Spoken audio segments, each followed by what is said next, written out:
Hello viewers, আসসালামু আলাইকুম। Welcome back to my channel চাঁদ রেসিপি হাউস। আমি আজ আপনাদের মাঝে চিকেন ভেজিটেবল মাসালা পাস্তার রেসিপি নিয়ে হাজির হয়েছি।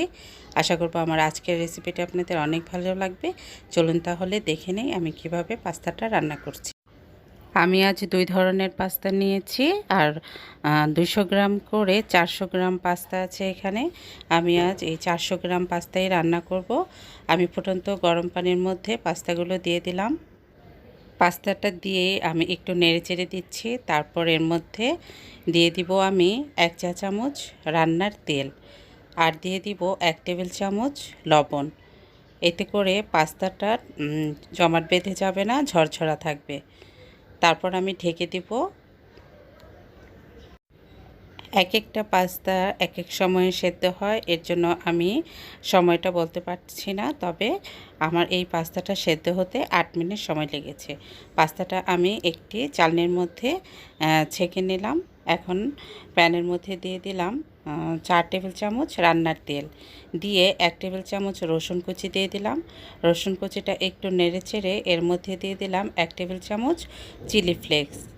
চিলি ফ্লেক্সটা দিয়ে একটু নেড়েচেড়ে এর মধ্যে দিয়ে দিব 1 কাপ পরিমাণ মুরগির মাংস। এখানে আমি মুরগির বুকের মাংসটা ছোট ছোট করে কেটে নিয়েছি। মাংসটা দিয়ে খুব সুন্দরভাবে নেড়েচেড়ে নিচ্ছি। একটু নেড়েচেড়ে নেওয়ার পর এর মধ্যে আমি মশলাগুলো দিয়ে দিব। আর মাংস থেকে যে পানিটা বের হবে এই পানিটা দিয়েই মাংসটা সেদ্ধ হয়ে যাবে। দিয়ে দিলাম 1 টেবিল চামচ পরিমাণ লাল মরিচের গুঁড়ো, 1 চা চামচ পরিমাণ জিরার গুঁড়ো, 1 চা চামচ পরিমাণ গরম মশলার গুঁড়ো আর হাফ চা চামচ পরিমাণ হলুদের গুঁড়ো।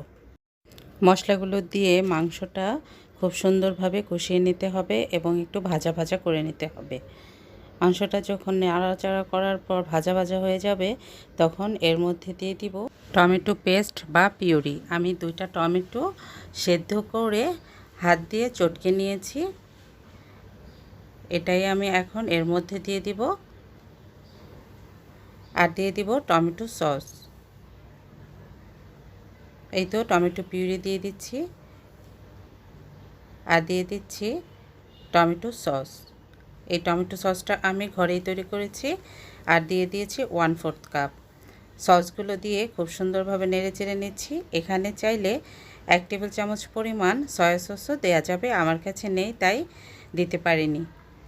এখন দিয়ে দিলাম হাফ কাপ পরিমাণ পেঁয়াজ কুচি, হাফ কাপ পরিমাণ বরবটি, হাফ কাপ পরিমাণ গাজর কুচি আর 4-5টি কাঁচামরিচ ফালি করে দিয়ে দিয়েছি। এখন সবজিগুলো নেড়েচেড়ে নিচ্ছি। কিছুক্ষণ নেড়েচেড়ে নেওয়ার পর এর মধ্যে আমি আরও কিছু মশলা অ্যাড করব। সবজিটা একটু সেদ্ধ হওয়ার দরকার আছে, কারণ বরবটিটা কিন্তু সেদ্ধ হতে সময় লাগে। এখন দিয়ে দিলাম পাপরিকা পাউডার হাফ চা চামচ, অরিগানো 1 চা চামচ আর দিয়ে দিলাম প্যাকেটের সাথে দেয়া 2 প্যাকেট পাস্তার মশলা। আপনারা চাইলে নাও দিতে পারেন, তবে দিলে টেস্টটা ভালো হয়। এখন মশলাগুলো দিয়ে খুব সুন্দরভাবে নেড়েচেড়ে নিচ্ছি। এ পর্যায়ে কিন্তু লবণটা একটু দেখে নিতে হবে। তবে পাস্তার সেদ্ধ করার সময় যে লবণটা দিয়েছি এতেই কিন্তু আমার লবণটা হয়ে গিয়েছে। আর আপনারা একটু দেখে নিয়ে পরবর্তীতে লবণ একটু দিয়ে নেবেন। এখন দিয়ে দিচ্ছি 1 টেবিল চামচ পরিমাণ চিনি। চিনিটা কিন্তু অবশ্যই দিবেন, এতে করে কিন্তু টেস্টটা অনেক বেড়ে যায়। এখন নেড়েচেড়ে দিচ্ছি খুব সুন্দরভাবে। নেড়েচেড়ে নেওয়ার পর মশলার গন্ধটা যখন চলে যাবে এবং সুন্দরভাবে সেদ্ধ হয়ে যাবে সব কিছু, তখন আমি সেদ্ধ করে রাখা পাস্তাগুলো দিয়ে দিব। পাস্তাটা দেওয়ার পর খুব সুন্দরভাবে নেড়েচেড়ে নিব। যেহেতু মাসালা পাস্তা তাই মশলাগুলো কিন্তু দিতেই হবে। আর এই মশলাগুলোর জন্যই কিন্তু এই পাস্তাটা খেতে খুবই মজা হবে। আর একটু ঝাল ঝাল হবে, খেতে যে কি মজা আপনারা বাসায় তৈরি না করলে বুঝতেই পারবেন না। আশা করব আমার এই রেসিপিটি ফলো করে অবশ্যই বাসায় এই পাস্তাটা বানিয়ে পরিবারের সবাইকে নিয়ে খাবেন। আমি সামান্য একটু লবণ দিয়ে দিলাম, দিয়ে খুব সুন্দরভাবে মিশিয়ে নিচ্ছি। আর পাস্তা সেদ্ধ করার সময় কিন্তু অবশ্যই লবণটা দিবেন, এতে করে পাস্তাটা খেতে ভালো লাগে। আমার রান্নাটা শেষ। এই তো দেখতেই পাচ্ছেন, দেখতে কতটা সুন্দর হয়েছে। শুধু দেখতেই কিন্তু সুন্দর হয়নি, খেতে কিন্তু দারুণ মজা হয়েছে।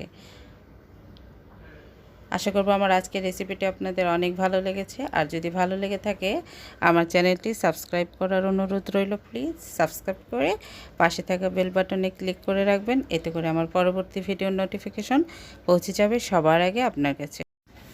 ভিডিওটি দেখার জন্য সবাইকে অসংখ্য অসংখ্য ধন্যবাদ। সবাই ভালো থাকবেন, আমাদের জন্য দোয়া করবেন। আজকের মতো বিদায় নিচ্ছি। আল্লাহ হাফেজ।